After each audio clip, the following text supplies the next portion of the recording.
So, Joel, we know the times we're living in. So, how have the global changes of the last, dare I say, couple of years going on 3, changed the way that institutions recruit senior leadership? What have you been noticing?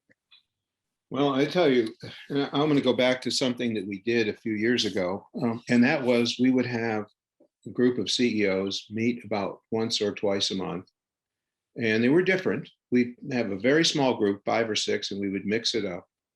And one of the questions, and even though they may have known each other or not know each other, they may be, but they weren't competitive with each other. And they were from companies that were owned in various ways, public companies, private equity companies, leading a family business, or maybe running a family office.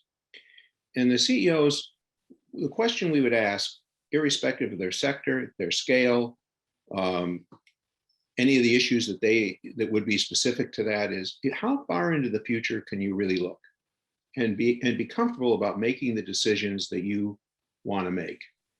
And the question at that point always elicited an answer that was about 2 years. You know, I think we can look out 2 years, and I think I can, if I want to align my strategy, my structure, my organization, and drive my team towards those priorities, I could feel comfortable in making those investments, whether they be capital or human or technological, or building new platforms altogether innovative. I could look out 2 years, and I can also look at my competitive set and get a perspective on distance and time. Today, when we have those same discussions, and now we're doing them virtually, just like we're doing this, and sometimes they're just one-on-one, so we don't have the group. But I keep asking the same question, and the question now becomes much more granular. Well, I can't focus much on the future. I've got to deal with what's in front of me right now. Okay.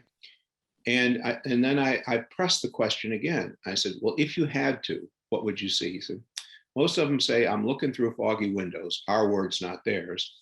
And therefore, I'm looking at the competitive set, and I'm looking at the opportunity, but I'm looking at the challenges I got to face now. And most of them then will suggest no more than 6 months, okay? Because this COVID hit them, this pandemic hit them right between the eyes. Nobody planned for it, no one. No one thought about it. It wasn't a contingent plan. It wasn't a risk in their thinking. Who would have ever, as they'd say in the old days, thunk it, right? So now they're faced with this whole other issue of how to realign themselves between setting priorities, the strategy, the structure, the organization, and drive through to those priorities. The pressure from the top, from the ownership, whether it's a board, whether it's private equity partners, or whether it's a family enterprise and the family, you know, owns the business with maybe partners or non-partners, and they have a non-family member or maybe even a family member running it. The pressure to deliver value has never been greater. So here's the outcome of all that. It's a long-winded answer to take you around the bush here, but the answer is, while this is a great time to look at a future, the opportunities have never been greater, okay? Because when all the pieces on the board are moving, if you can somehow make sense of the pieces, you're going to be one of the few that does and can take advantage of that. And what that does is enhance valuation, okay? On the other hand, you still got to deal with the daily grind, bringing people back to work, dealing with COVID and inflation, supply chain issues, and so forth. And so these leaders feel, if you can imagine an Oreo, they feel like they're the center of the Oreo. They're getting pressure from the bottom and the cultures that it takes to drive value. Not invented here. You and I have talked about this before. Not invented here. Why should I do it? We've never done it before. I'm not going to leave my swim lane. Okay. And so they get the pushback from the culture, but they still have to drive value. And what the leaders don't want to be, they don't want to be the leader on the white horse with the saber going forward and looking back and nobody's follow up.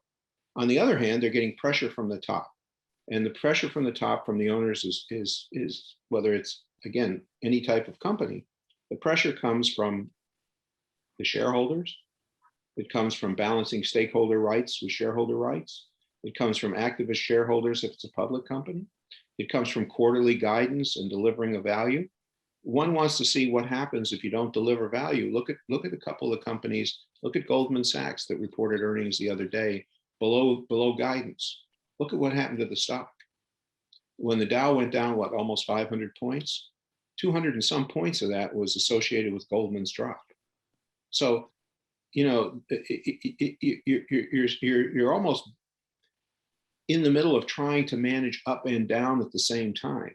And that's creating this kind of angst, anxiety, and not really clear strategy going forward. However, the risk is greater if you sit and do nothing and wait for the foggy windows to clear. So what they're looking for in management and leaders are people who can take this kind of anxiety and work their way through it and understand they're going to hit a number of decision points. It isn't just going to go, I start here and I end here. There's going to be, because of the change in the atmosphere in which they're working, the competition, the cost of capital, all the challenges related to global supply chain, human capital, price of goods and services, the technology underscoring all of this, and the disruptions that all of this creates, that you're going to have to work, a leader is going to have to work his way through each and every step and not be right all the time. Be comfortable that you're going to be wrong. If you think you're the smartest person in the room, find another room, okay? There are no answers right now. There's just a series of questions.